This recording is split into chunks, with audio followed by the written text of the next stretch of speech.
Olá, sejam todos muito bem-vindos.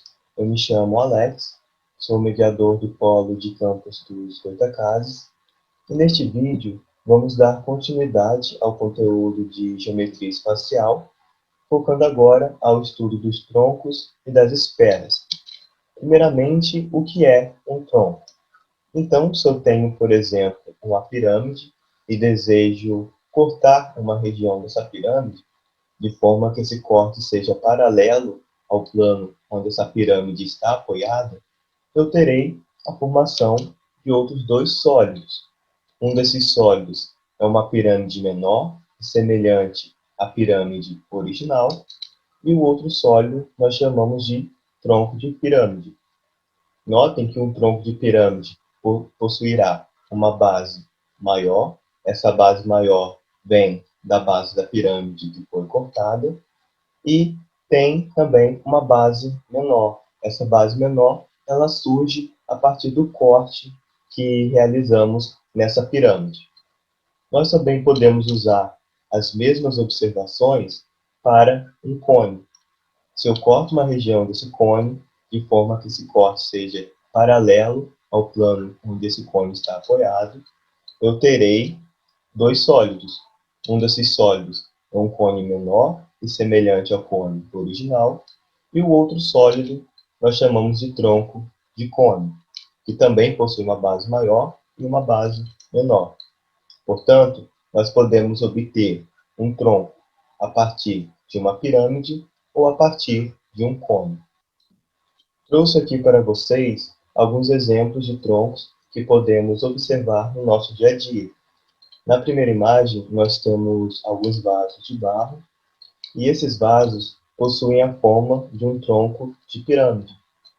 Também podemos observar um tronco de cone em uma luminária, por exemplo, ou até mesmo em um copo.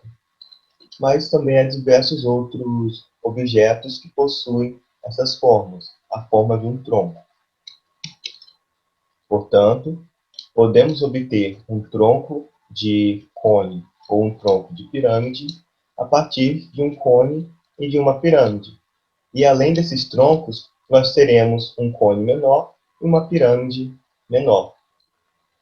Os troncos possuem alguns elementos importantes. Notem que o tronco de cone possui bases em formato de círculo.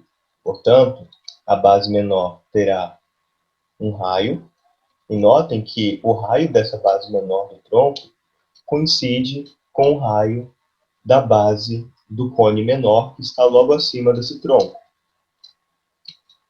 Portanto, a base menor do tronco de cone coincide com a base do cone menor. E não só os raios serão iguais, mas também, por exemplo, as áreas dessas duas bases também serão iguais.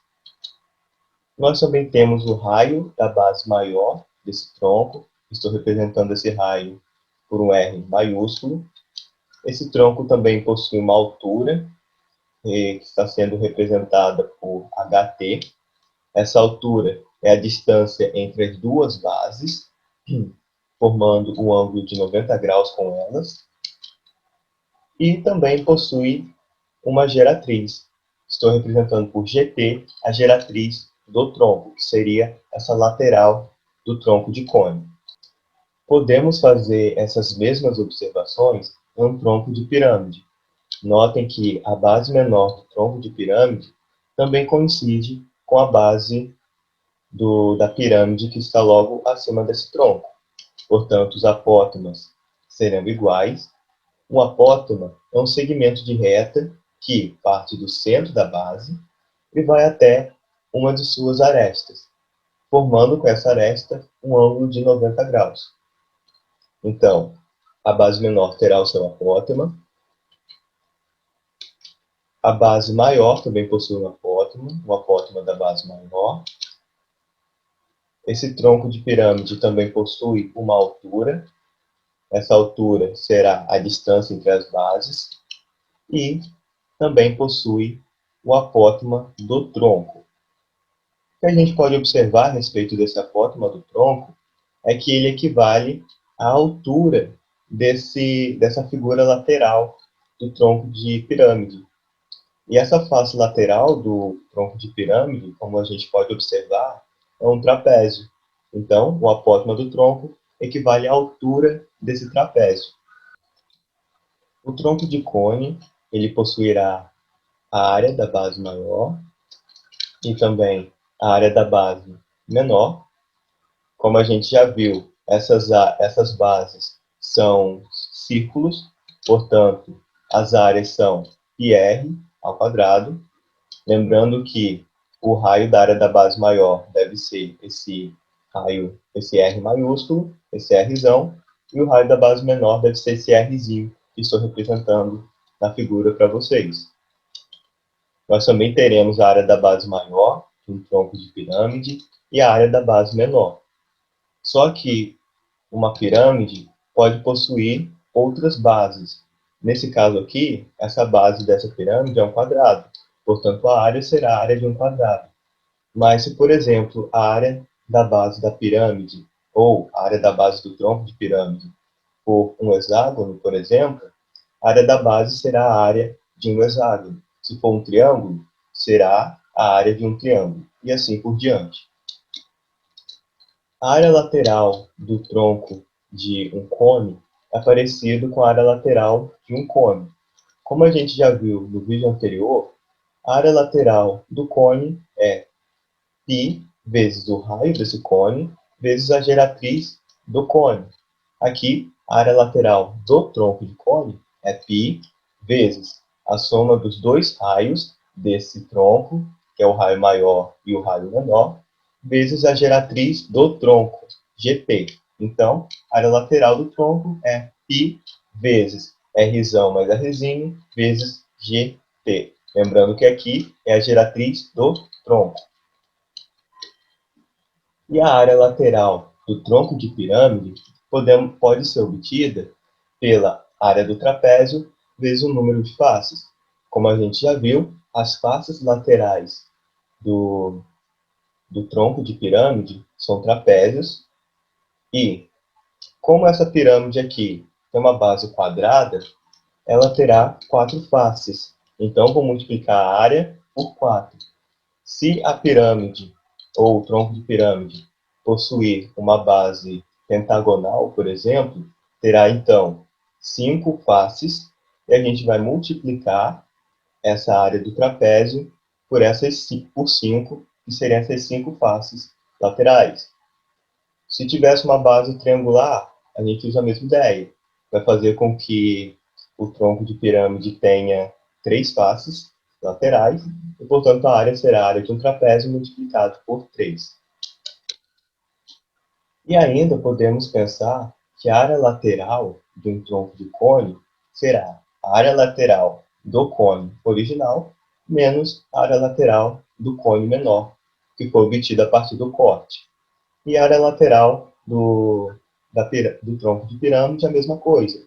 Será a área lateral da pirâmide original menos a área lateral da pirâmide menor, que foi obtida a partir do corte da pirâmide original. E a área total do tronco será a soma dessas bases. Será, então, a área da base menor mais a área da base maior mais a área lateral do tronco. Nós podemos utilizar a mesma ideia que utilizamos a respeito da área lateral, aqui a respeito do volume. Então, o volume de um cone, de um tronco de cone, na verdade, será então o volume do cone original menos o volume do cone menor. E da pirâmide a mesma coisa. O volume do tronco da pirâmide será igual ao volume da pirâmide original menos o volume da pirâmide menor. Lembrando, como a gente também já viu no vídeo anterior, o volume de uma pirâmide ou o volume de um cone é a área da base vezes a altura dividido por 3. Podemos relacionar o cone menor com o cone original e a pirâmide menor com a pirâmide original. Isso porque, como a gente também já viu, o cone menor ele é semelhante ao cone original e a pirâmide menor é semelhante à pirâmide original. Daí teremos uma razão entre os elementos lineares desses dois sólidos. No caso do cone menor com o cone original e da pirâmide menor com a pirâmide original. E quando eu digo elementos lineares, são aqueles elementos que possuem comprimento como unidade. E quando eu digo correspondência de mesmo nome, quer dizer que eu estou realizando a razão de altura com altura, raio com raio, apótoma da base com apótoma da base, e assim por diante. Coloquei alguns exemplos do que poderia ser uma razão entre esses elementos. Chamo de K a razão entre eles, então pode ser K igual a altura do cone menor dividido pela altura do cone original, ou a altura da pirâmide menor dividido pela altura da pirâmide original. E essa mesma razão pode ser também o raio do cone menor dividido pelo raio do cone original. Notem que se eu fizer qualquer uma dessas divisões, eu terei uma razão K específica. Também tem a razão entre duas áreas, que é K ao quadrado. Essa razão de K ao quadrado pode ser a área da base da pirâmide menor dividido pela área da base da pirâmide original. Ou posso fazer essa mesma análise a respeito do cone. E também eu posso dividir as áreas laterais ou as áreas totais, que eu encontrarei a mesma razão K ao quadrado. E K ao cubo, ou K elevado a 3, é a razão entre os volumes. Então, é o volume do cone menor dividido pelo volume do cone original, ou o volume da pirâmide menor dividido pelo volume da pirâmide original. Agora, saindo do estudo dos troncos, nós vamos estudar um pouco a respeito das esferas. As esferas, assim como um cilindro ou um cone, também são sólidos de revolução. Por quê? Se eu pego, por exemplo, um semicírculo e rotaciono esse semicírculo em torno de um eixo, eu terei a formação de uma esfera. Nós podemos observar diversos objetos do nosso dia a dia que possuem a forma de uma esfera, como, por exemplo, uma bola de futebol, ou aqueles enfeites de Natal, ou até mesmo uma bola de bilhar, uma bola de boliche, e assim por diante. Diversos objetos que possuem uma forma esférica. Nós temos dois elementos importantes em uma esfera. Um desses elementos é o centro dessa esfera, que eu estou representando esse centro pelo ponto O, e o outro elemento é o raio da esfera. O raio é o segmento que parte do centro da esfera e vai até a extremidade dessa esfera. Eu estou representando esse raio pela letra R maiúscula. Algo que podemos observar é que, se cortarmos uma parte de cima de uma laranja, vamos obter uma seção esférica, ou um círculo, que surge a partir do corte. E esse círculo também possuirá um raio e um centro. Estou representando esse centro pela letra C. Então, novamente, eu pego uma esfera, como por exemplo uma laranja, corto a parte de cima dessa esfera, terei uma seção esférica logo nessa parte que foi cortada, ou um círculo. E essa seção esférica possui um centro C, e também estou representando nessa figura o centro O, que é o centro da esfera. O segmento que parte do centro da esfera até a extremidade dessa esfera é o raio da esfera. Nós temos também o raio da seção esférica, que foi obtida a partir do corte na esfera. E temos também a distância entre os centros, o centro da seção esférica e o centro da esfera. E esses três elementos, como vocês podem observar, formam um triângulo retângulo.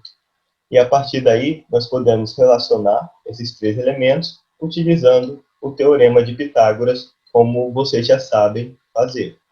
A área da superfície da esfera é 4πr ao quadrado, é parecida com a área de um círculo. A área de um círculo é πr ao quadrado, e a área da superfície da esfera é 4πr ao quadrado. O volume dessa esfera também é 4πr, só que agora é ao cubo, por se tratar de um volume, e dividido por 3. Portanto, o volume é 4πr ao cubo dividido por 3. Notem que o volume de uma pirâmide, o volume de um cone e o volume de uma esfera, nós devemos dividir por 3. E esse R que está sendo representado nessas fórmulas, nós devemos nos atentar que é o raio da esfera, ou seja, aquele raio que parte do centro da esfera e vai até a sua extremidade.